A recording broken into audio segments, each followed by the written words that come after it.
أعوذ بالله من الشيطان الرجيم আমরা বর্তমানে ঈমানের পরিচয়, দ্বীনদারের পরিচয় এবং মুসলমানের পরিচয় এটা বিভিন্ন আমলের মাধ্যমে দিয়ে থাকি। যেমন একজন নামাজ পড়ে, মুসলমান না হলে কি নামাজ পড়ে? একজন যাকাত দেয়, মুসলমান না হলে কি যাকাত দেয়? আমরা এই কথা সত্য, ইসলাম ছাড়া নামাজ, যাকাত, হজ, রোজা কিছুই আল্লাহর কাছে গ্রহণযোগ্য না, এটা সত্য। কিন্তু নামাজটা পুরোপুরি ঈমানের পরিচয় বহন করে না, রোজা পুরোপুরি ঈমানের পরিচয় বহন করে না।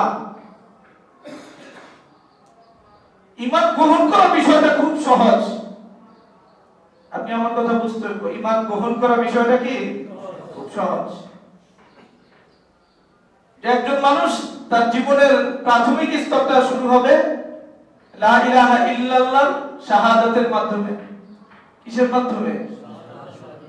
শাহাদা মানে আশহাদু আল্লা ইলাহা ইল্লাল্লাহ ওয়া আশহাদু আন্না মুহাম্মাদান আবদুহু ওয়া রাসূলুহু। এতটুকু হলে সেই ইমানদার। এটা প্রাথমিক স্তর।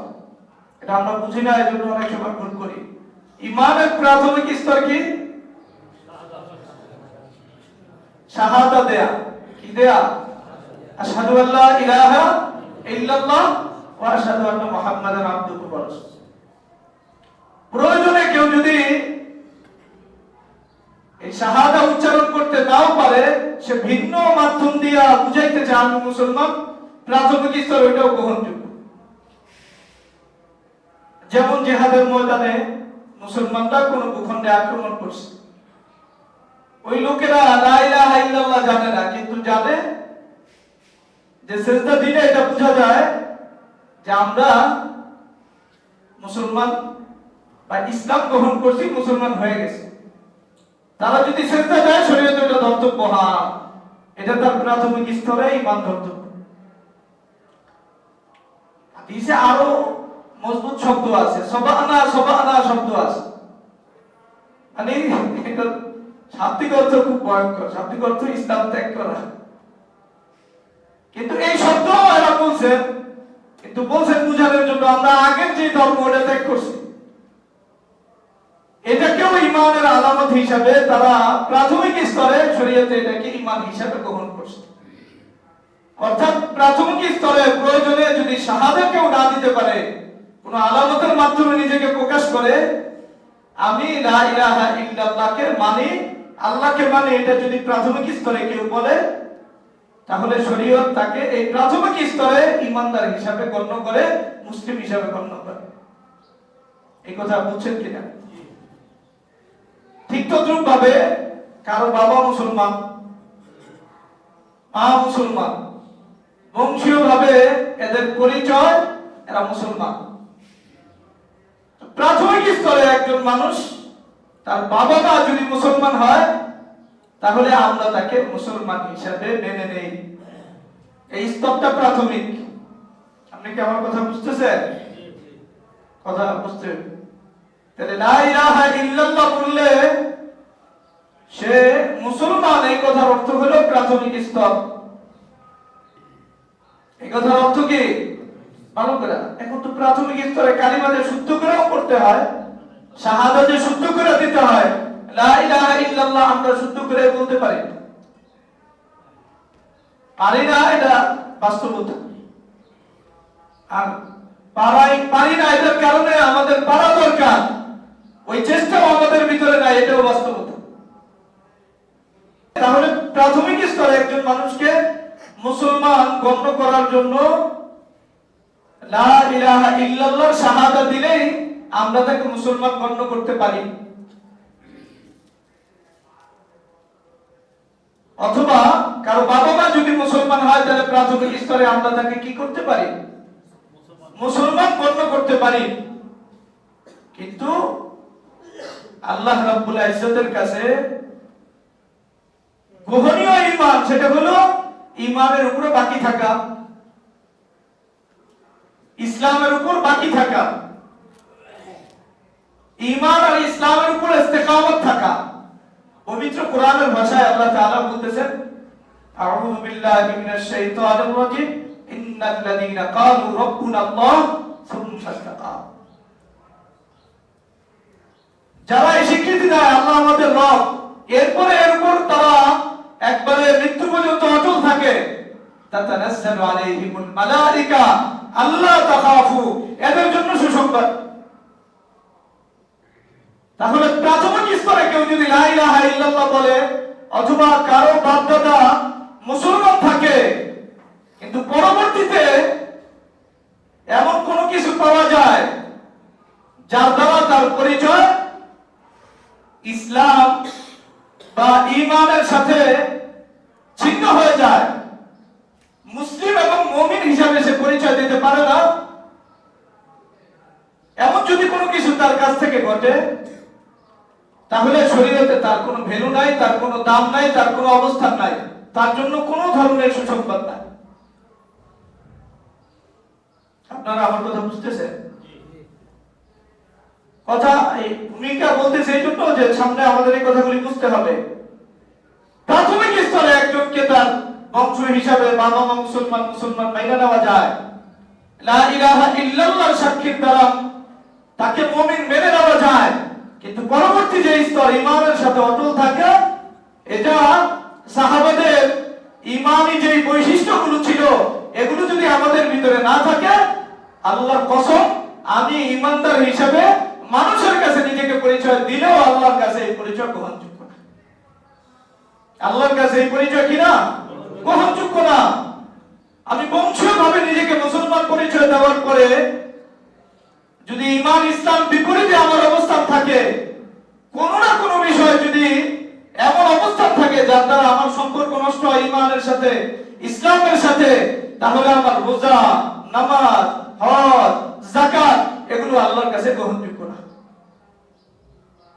তখন এগুলো ভালো কাজ, এগুলো কি ভালো কাজ, এর বদলা আল্লাহ দুনিয়াতে দিবেন, কিন্তু ঈমানের সাথে আমাদের পরবর্তী স্তরে যে সম্পর্ক, ইসলামের সাথে আমাদের যে সম্পর্ক, এটা না থাকার কারণে আমার এই রোজা, আমার এই নামাজ, আমার এই হজ, আমার কোনো কিছু আমাকে মুসলিম এবং মুমিন আল্লাহর কাছে পরিচয় করাবে না।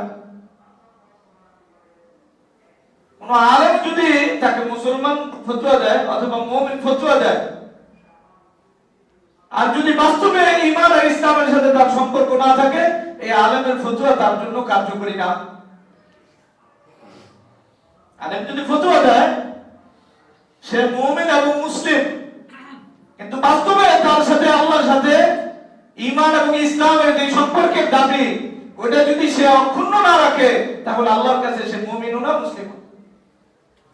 তার কিন্তু যে আমল, এই আমলগুলো সর্বোচ্চ ভালো কাজ, সর্বোচ্চ কি কাজ? ভালো কাজ। দেখেন, ভালো কাজের দ্বারা কেউ মুমিন এবং মুসলিম হয় না। ফেরাউনের কথা আমরা যদি সামনে আনি, কার কথা? ফেরাউনের কথা। ফেরাউন ভালো কাজ করছে কিনা একটু চিন্তা করেন।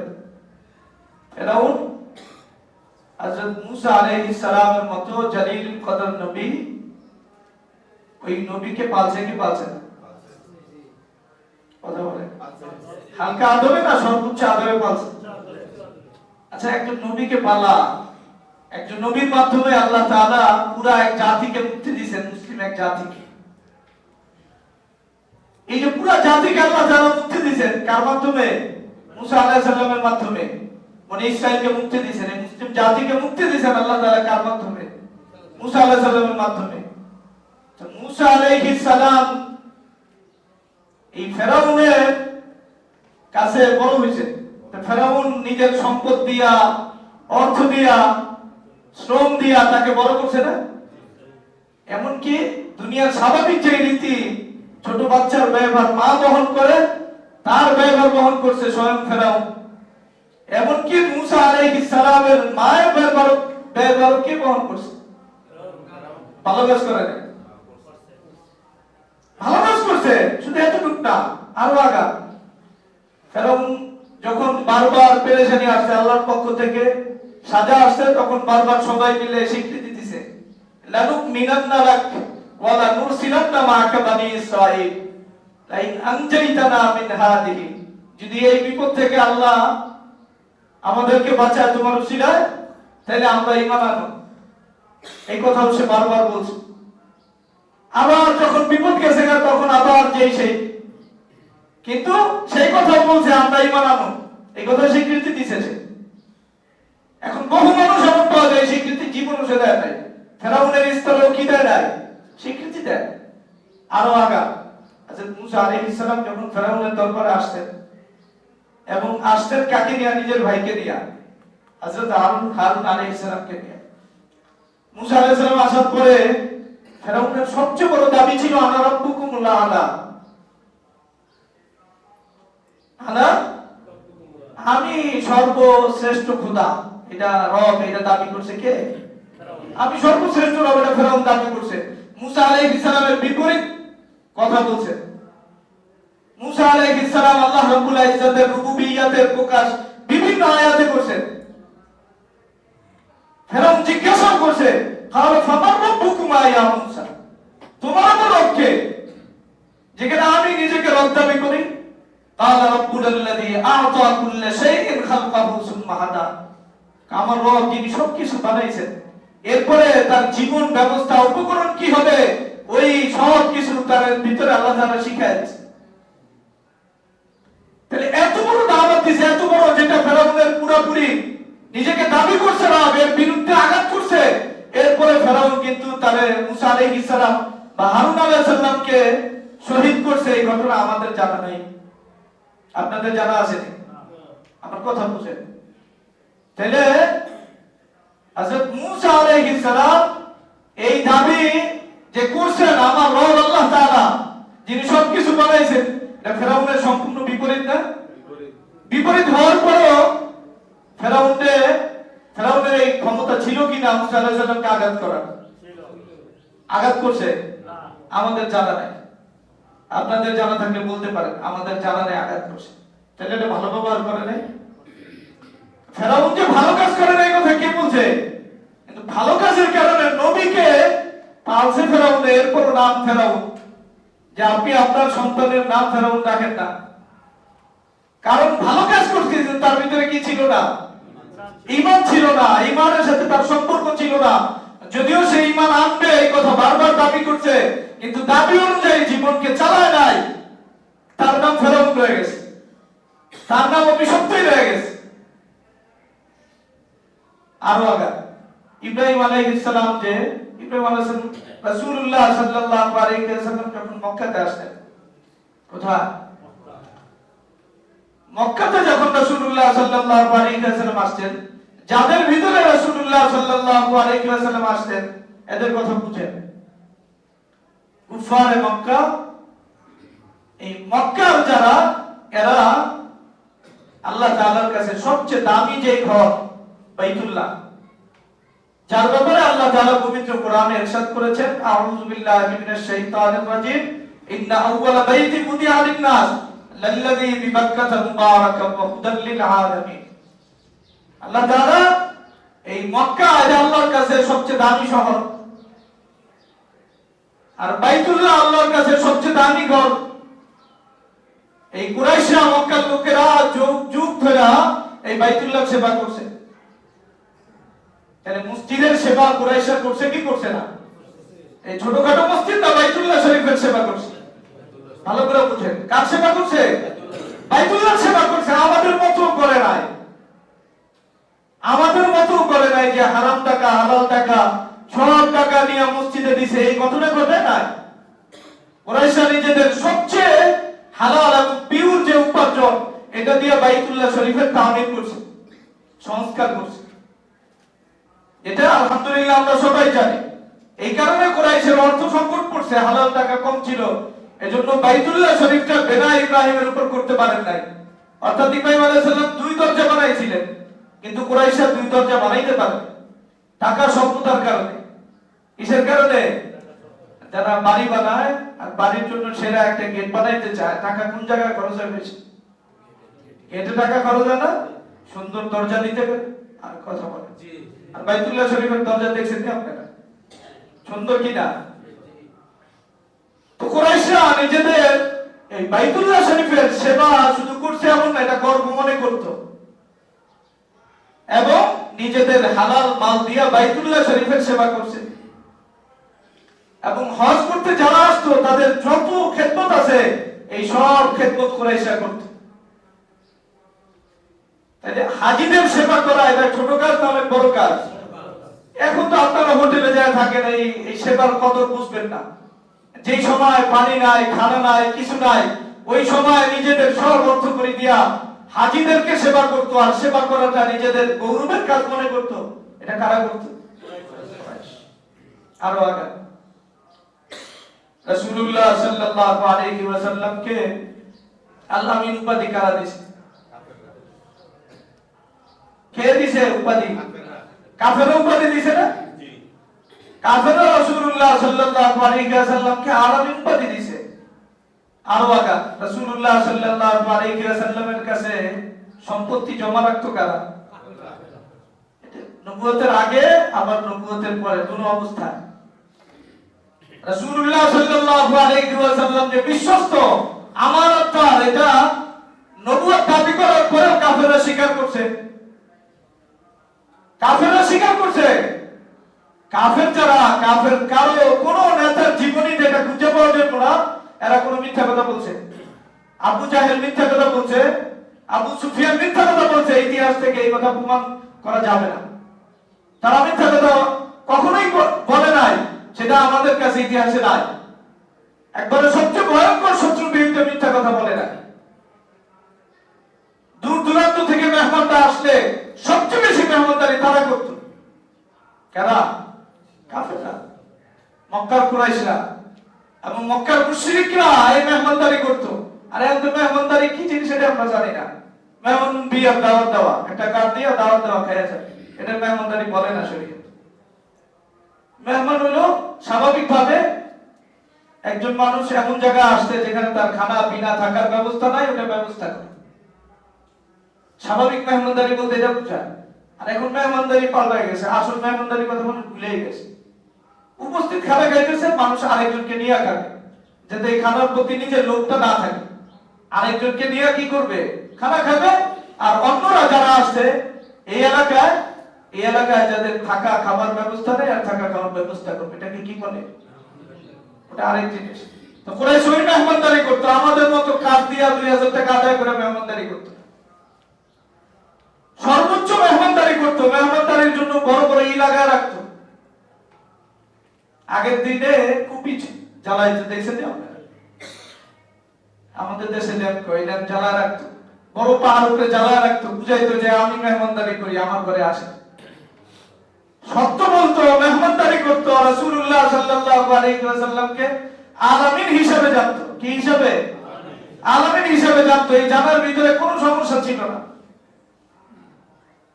আপনারা যদি আরো আগে বলেন যে রাসূলুল্লাহ সাল্লাল্লাহু আলাইহি ওয়াসাল্লামকে কুরাইশরা বিভিন্ন ধরনের নির্যাতন করছে, এই বিভিন্ন ধরনের নির্যাতন যে করছে, বিভিন্ন ধরনের অকথ্য ভাষায় গালিগালাজ করছে, কিন্তু গালিগুলি কি দিয়েছে রাসূলুল্লাহ সাল্লাল্লাহু আলাইহি ওয়াসাল্লাম? আমরা পবিত্র কোরআন দেখলে দেখি রাসূলুল্লাহ সাল্লাল্লাহু আলাইহি ওয়াসাল্লামকে শায়ের বলছে। কি বলছে? শায়ের বলছে, মজনুন বলছে, সাহেব বলছে। কি বলছে? শায়ের, মজনুন, সাহেব, তিনটা জিনিস ভালো করে বুঝেন। এই যে কথাগুলি আল্লাহ রাসূলুল্লাহ সাল্লাল্লাহু আলাইহি ওয়াসাল্লামকে বলছে, কেন বলছে বিষয়টা বুঝেন। কিন্তু রাসূলুল্লাহ সাল্লাল্লাহু আলাইহি ওয়াসাল্লাম মিথ্যা কথা বলে, উল্টাপাল্টা কথা বলে, সেটা উল্টাপাল্টা বলতে পারে, কিন্তু মিথ্যুক এই কথা নাই।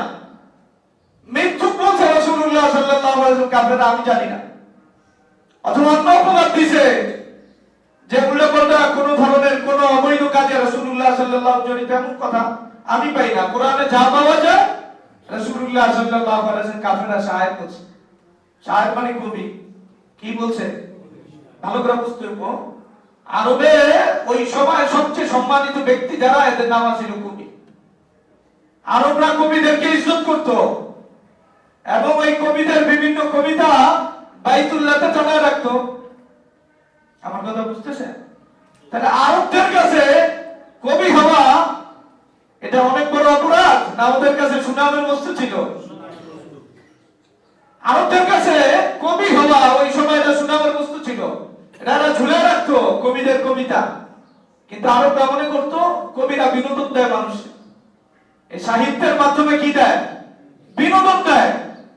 মানে কবিতা করলে মানুষের ভালো লাগে ওই বিনোদন, এটার সাথে বাস্তব জীবনের কোনো সম্পর্ক নাই। এজন্য বুঝাইতো যে কবিদের কবিতা যেমন মজা লাগে, এই মুহাম্মদের সাল্লাল্লাহু আলাইহি ওয়াসাল্লাম ওনার যে কথা, ওই কথাও তোমাদের এমন মজা লাগে। তার মানে কবিতা যেমন বাস্তব জীবনে তোমরা গ্রহণ করো না, ঠিক তদ্রূপ ভাবে কোরআনকেও তোমরা বাস্তব জীবনে কি করো না? গ্রহণ করো না। বাকি কবি যে বিষয়টা ভালো করে বোঝেন, এই কবি বিষয়টা আরবের কাছে এমন বিষয় ছিল না যেটা নিন্দিত ছিল, বরং আরবের কাছে এটা প্রশংসিত বস্তু ছিল। বাকি কবিতা এটা জীবনের সাথে সম্পর্ক নাই, এটা হলো মানুষ এনজয় করে, বিনোদন নেয় এমন একটা বিষয়। ঠিক তোমরা মুহাম্মদের কথা সাল্লাল্লাহু আলাইহি ওয়াসাল্লাম সর্বোচ্চ নিও বিনোদন হিসেবে নিও। কি হিসেবে নিও? বিনোদন হিসেবে। এরপরে আসেন সাহেব বলছে, মানে যে যায় এই কোরআনের আকর্ষণে এমন মুক্ত হয়ে যায়, রাসূলুল্লাহ সাল্লাল্লাহু আলাইহি কথায় এমন মুক্ত হয়ে যায়, এটা জাদু করছে বা বান মারছে, পাগল করছে, এছাড়া অন্য কোনো শব্দ এরা খুঁজে পায় নাই। এজন্য এরা কি বলছে? সাহেব বলছে। দেখেন এক হিসাবে এই শব্দগুলো এমন না যে রাসূলুল্লাহ সাল্লাল্লাহু আলাইহি ওয়াসাল্লামকে এরা মিথ্যা প্রতিপন্ন করছে এবং রাসূলুল্লাহ সাল্লাল্লাহু মিথ্যা বলছে না, এই কথা বলেই নাই। বরং এরা সাহেব বলছে, জাদুকর, ওখানে কেউ গেলে জাদুগ্রস্ত হয়ে যায়। পাগল বলছে রাসূলুল্লাহ সাল্লাল্লাহু আলাইহি ওয়াসাল্লাম। কি বলছে? এটা প্রেক্ষাপট আছে পাগল বলার কারণ কি? কারণ কুরাইশ আসছে রাসূলুল্লাহ সাল্লাল্লাহু আলাইহি ওয়াসাল্লামের কাছে, তাদের কাছে আছিল দুনিয়ার শোভা সৌন্দর্য, দুনিয়ার দাম। কুরাইশ আসছে, আসার পরে রাসূলুল্লাহ সাল্লাল্লাহু আলাইহি ওয়াসাল্লামকে প্রস্তাব দিয়েছেন, তোমার যদি সম্পদ দরকার হয় আমরা সব আরবের সম্পত্তি তোমার দিব, রাজত্ব দরকার হয় আরবের রাজত্ব দিব, আর যদি আরবের সবচেয়ে সুন্দরী রমণী তুমি বিবাহ করতে চাও ব্যবস্থা হবে। কি চাও তুমি? ওই যুগে বুঝেন, যে যুগের মানুষের কাছে সম্পদ, রাজত্ব এবং সুন্দরী নারীকে বিবাহ করা সবচেয়ে দামি বস্তু, ওগুলো প্রস্তাব দিয়েছে রাসূলুল্লাহ সাল্লাল্লাহু আলাইহি ওয়াসাল্লাম। কে গুলি নাও? রাসূলুল্লাহ সাল্লাল্লাহু আলাইহি ওয়াসাল্লাম এগুলো প্রত্যাখ্যান করছে। এজন্য এরা বলতেছে মাথায় সমস্যা আছে। কি সমস্যা? কারণ মাথায় সমস্যা না হলে এত বড় বড় প্রস্তাব কেউ প্রত্যাখ্যান করে? সর্বোচ্চ নারী আমরা দিলাম বিবাহের জন্য, আবার অর্থ করে দিতে চায়, সম্পদ দিতে চায় না, মাথায় সমস্যা। এজন্য বলছে পাগল। এজন্য কি বলছে? পাগল মানে আমি মাথা নষ্ট, এই কথা না। এবং মিথ্যা কথা বলে এই কথা তারা কোনোদিন বলে নাই, বলছে বাস্তব অবস্থা থেকে। পাগল না হলে এই কাজ কেউ করে? আমরা দুনিয়াতে কেউ যদি একবারে দামি সম্পত্তি বিক্রি করে গ্রামে চলে যায়, আমাদেরকে কি করে? মাথায় উৎসাহ রয়েছে, কি রয়েছে? পরিবারের সবাই চাইছে, আর কোনো কাজ নাই, কাইলে একবারে দামি সম্পত্তি একবারে করে দিল, মাথা নষ্ট। কুরাইশ এই কথাগুলি বলছে। বর্তমানে মুসলমান নামধারীরা রাসূলুল্লাহ সাল্লাল্লাহু আলাইহি ওয়াসাল্লামকে যে সমস্ত অপবাদ দেয়, এর কল্পনাও কুরাইশ করে নাই। ভালো করে বুঝেন, এই কল্পনাও কুরাইশ করে নাই। কুরাইশ যা বলছে, সাহেব বলতে চাইছে, জাদুকর বলতে চাইছে, বলতে চাইছে মাজনুন। অর্থাৎ এত বড় বড় দাবি প্রত্যাখ্যান করে কেউ? তাহলে কুরাইশরা ভালো গুণের পাশাপাশি রাসূলুল্লাহ সাল্লাল্লাহু আলাইহি ওয়াসাল্লামের কথাকে মিথ্যা বলেন নাই, মিথ্যা বলে নাই কুরাইশরা। এবং রাসূলুল্লাহ সাল্লাল্লাহু আলাইহি ওয়াসাল্লামকে মিথ্যুক বলছেন এমন আমার জানা নাই, বলে নাই। তাহলে এত ভালো গুণ, যারা বাইতুল্লাহকে পুরাপুরি কি করছে? দেখাশোনা করছে, এরপর হাজীদের দেখাশোনা করছে, মেহমানদারি করছে, সত্য কথা বলছে, তারা কোন স্বাধীন নারীর সাথে জিনা করে নাই। কি বললাম? স্বাধীন নারী, যে বর্তমানে তো দাসীবাদী আমাদের দেশে নাই, এই উপঢৌকন আমাদের পাওয়ার মতো যেই কাজ ওইটা আমরা করি না, এজন্য না। কিন্তু বর্তমানে আমরা যারা আছি এরা সব স্বাধীন, এরা সব কি? কোন স্বাধীন নারীর সাথে আরবরা জিনা করছে এটা আমাদের জানা না। এই প্রস্তাব থেকে বোঝা যায়, একটু চিন্তা করেন, মক্কার কুরাইশরা রাসূলুল্লাহ সাল্লাল্লাহু আলাইহি ওয়াসাল্লামকে এই প্রস্তাব দিয়েছে যে মক্কার সবচেয়ে সুন্দরী রমণী যদি চাও তাহলে বিবাহ করায় দিব। কি করায় দিব? ফিরে দিব এই কথা বলছে না, বিবাহ করায় দিব। আর বর্তমানে একটা অবস্থা দেখেন, মুসলিম পরিবেশের অবস্থা দেখেন, আপনাদের যে পরিবেশ, এই পরিবেশে আপনারা বোঝেন, এই যে বিভিন্ন জায়গায় বিভিন্ন যারা আসে, নারী মত ফিরে দেওয়া হয় না? দেওয়া হয় না?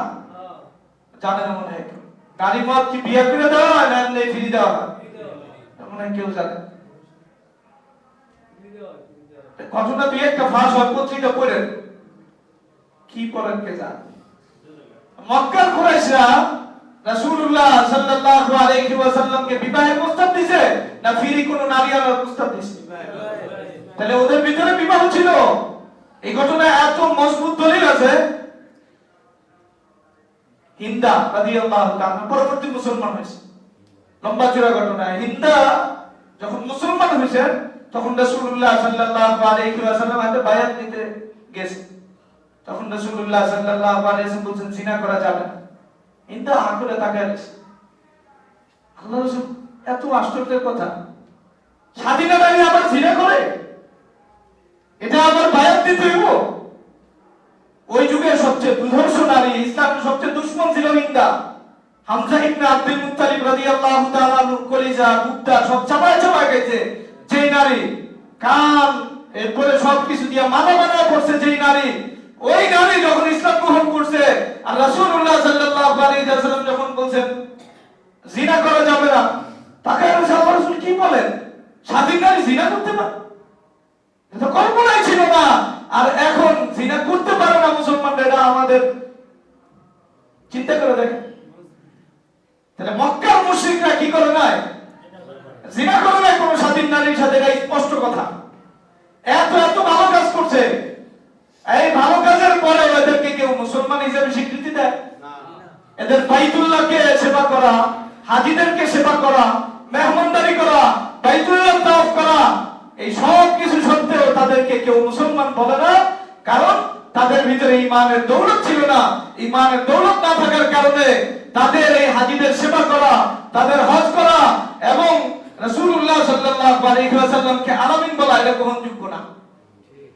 এটা কি না? গ্রহণযোগ্য না। আপনি যদি একটু আবু তালেবের জিন্দেগি দেখেন, কত সময় কম, আমরা একটা বিষয় ভূমিকা বলতেছি। আবু তালেব ইসলামের সবচেয়ে বড় সেবা করছে। কারণ আল্লাহ রাসূল সাল্লাল্লাহু আলাইহি ওয়াসাল্লামকে 50 বছর পর্যন্ত আগলায় রাখছে। কত বছর? 50 বছর আগলায় রাখছে কি রাখে? সে কি ছোটখাটো সেবা ইসলামের না সর্বোচ্চ সেবা? কাকে আগলায় রাখছে? রাসূলুল্লাহ সাল্লাল্লাহু আলাইহি ওয়াসাল্লামকে আগলায় রাখছে। শুধু আগলাইছেন এমন না, রাসূলুল্লাহ সাল্লাল্লাহু আলাইহি ওয়াসাল্লামের গায়ে কোনো আঁচল লাগতে দেন নাই। কোনো আঁচল লাগতে দেন নাই। এতটুকু না, আরো দূর আছে। একবার মৃত্যুর সময় রাসূলুল্লাহ সাল্লাল্লাহু আলাইহি ওয়াসাল্লাম এই কালিমা শাহাদা যখন উচ্চারণ করতে বলছেন, তখন রাসূলুল্লাহ সাল্লাল্লাহু আলাইহি ওয়াসাল্লাম যখন বারবার আবু তালেবকে এই কথা বলছেন, তখন আবু তালেব এই কথা বলছে, ওয়ালাকাদ আলিমতু বিআন্না দীন মুহাম্মাদিন মিন খায়রিল আদিয়ানিল বারিয়াত দীনা লাউলাল মালামাতু ওয়া হিদার মুসাব্বাতিন লাওয়াজাদতানি সামহাম বিদাকা মুবিনা। আমি জানি তোমার দিন পৃথিবীর সেরা দিন, এর ভিতরে আমার কোনো ডাউট নাই, কোনো সন্দেহ নাই, কোনো সন্দেহ নাই, আমি জানি। লাউলাল মালামাতু ওয়া হিদার মুসাব্বাতিন, যদি কুরাইশ আমাকে তিরস্কার না করত, যে আবু তালেব মৃত্যুর আগে ভাতিজার কথা বাইনা ফলাইছে, বাপ দাদারে ছেড়ে দিছে, বাপ দাদার ঐতিহ্য ছাড়ছে, এই তিরস্কারের ভয় যদি আমার না থাকতো, লাওয়াজাদতানি বিদাকা সামহাম মুবিনা, আমাকে তোমার কথা, তোমার দাবির পক্ষে সবচেয়ে বিনীত এবং সবচেয়ে অনুগত পাইতে। ভালো করে বুঝেন, রাসূলুল্লাহ সাল্লাল্লাহু আলাইহি ওয়াসাল্লাম সেবা দিছে, দিল থেকে মাইনা দিছে। এই সব কিছু করার পরেও শরীয়ত তার ব্যাপারে মুমিন হিসাবে স্বীকৃতি দেয় নাই। মুমিন হিসাবে কি করে নাই? আপনি প্রশ্ন করতে পারেন যে আবু তালেবকে মুমিন হিসাবে স্বীকৃতি দেয় নাই, সে শিরকের সাথে যুক্ত ছিল।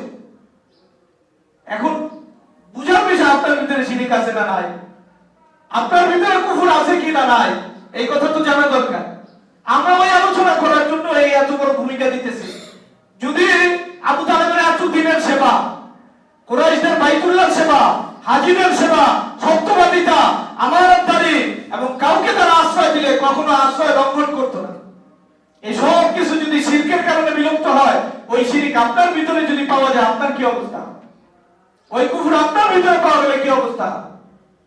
আরো আগাম রাসূলুল্লাহ সাল্লাল্লাহু আলাইহি ওয়াসাল্লামের পিছনে যারা 5 ওয়াক্ত নামাজ পড়ছে, রোজা রাখছে, হজ করছে, যাকাত দিছে, আমি যতটুকু জানি জিহাদকে অস্বীকার করে নাই।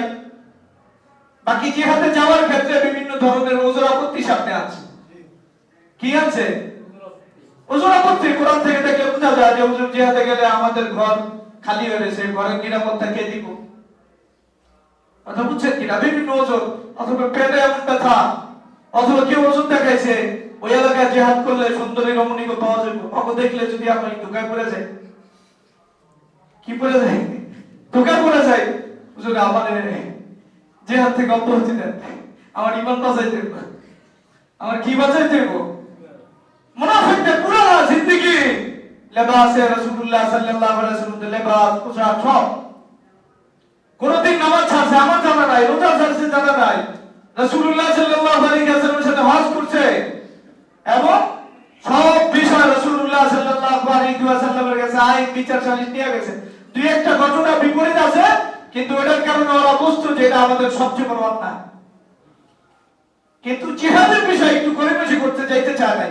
এছাড়া শরীয়তের সব বিধান মানছে, সবাই সর্বোচ্চ পর্দা করছে, তাদের মেয়েরা বিবিরা সবাই পর্দা করছে এবং এদের নামাজের বিষয়ে স্বীকৃতি কোরআন নিজে দিয়েছে। কে দিছে? ওরা নামাজ পড়ে, স্বীকৃতি কে দিছে? কোরআন দিছে। ওরা নামাজ পড়ে, স্বীকৃতি কোরআনে আছে। ওয়াইদা কামু ইলা সালাতি কামু কুসালা ইরাউনা আন-নাস ওয়া লা ইয়াযকুরুনাল্লাহা ইল্লা কালিলা। এদের নামাজ যখন সেই কথা স্বীকৃতি দিছে, কিন্তু কোরআন সাথে সাথে এদেরকে মুনাফিক হিসেবে স্বীকৃতি দিছে। কি হিসেবে স্বীকৃতি দিছে?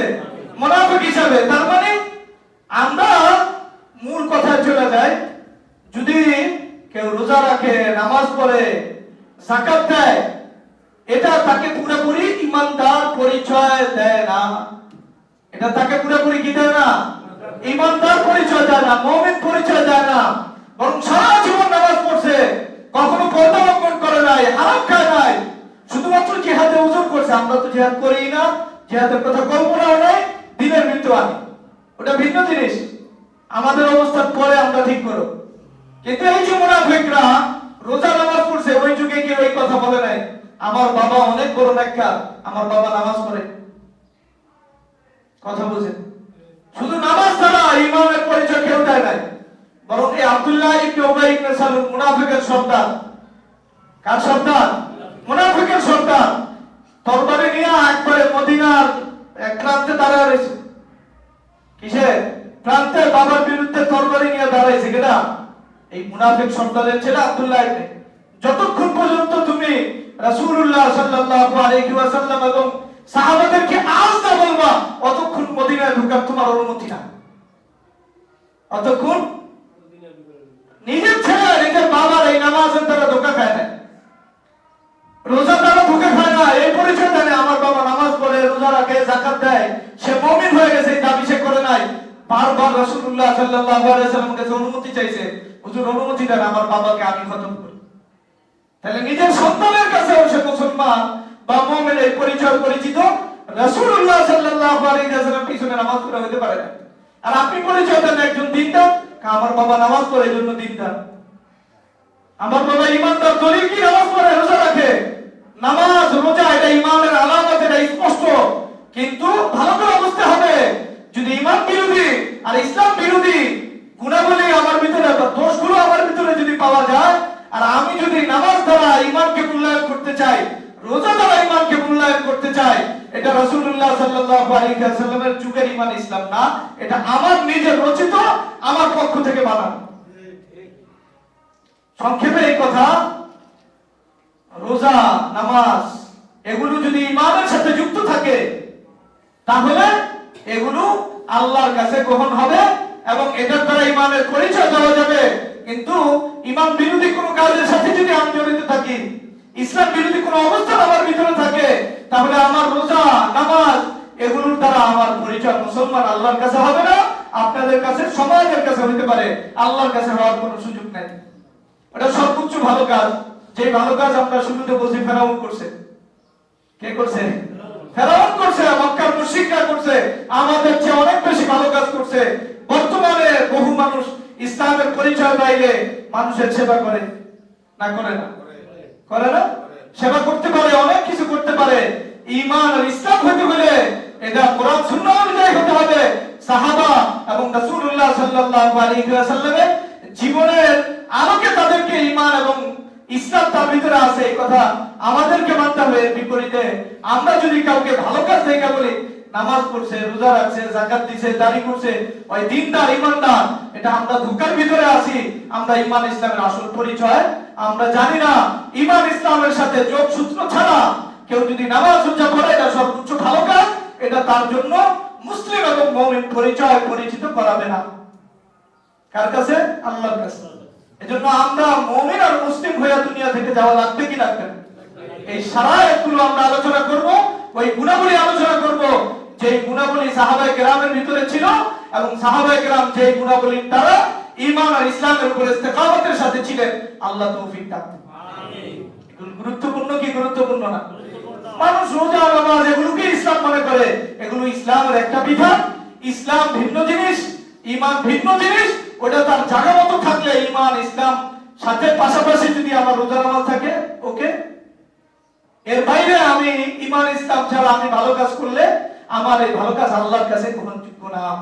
আল্লাহ আমাদের বুঝার তৌফিক দান। আমিন। আমিন ওয়া আখিরু দাওয়ানা।